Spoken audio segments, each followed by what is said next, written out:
The Earl and Countess of Wessex have faced anti-colonial protesters demanding reparations from the UK during their royal tour of the Caribbean.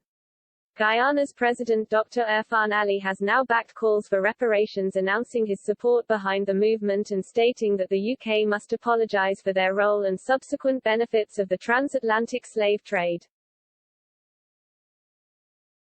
President Ali called for an apology from the UK government after meeting Prime Minister Boris Johnson at the House of Commons on Wednesday to discuss investment, climate change and other issues.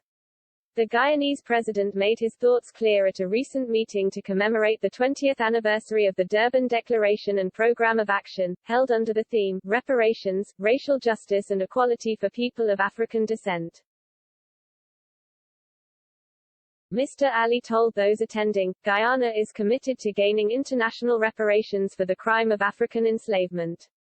Reparative justice must not only include a full and unconditional apology from those responsible and/or who benefited from the transatlantic trade in captive Africans and the consequent enslavement, but must go beyond apology.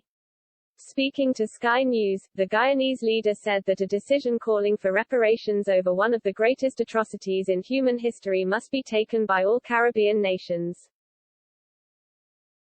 He added, that suffering was not only immense, it was generational. And a lot of wealth was derived from the suffering. His comments come after Sophie Wessex and Prince Edward's recent week-long visit to the Caribbean, where they were met with anti-colonial protesters in St. Lucia.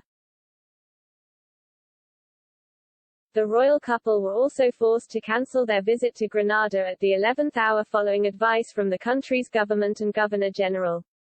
Calls from protesters increased throughout their week-long visit, and by the end of the tour, more countries in the Caribbean had indicated a future desire to break away from the British monarchy, including Antigua and Barbuda and St. Kitts Nevis.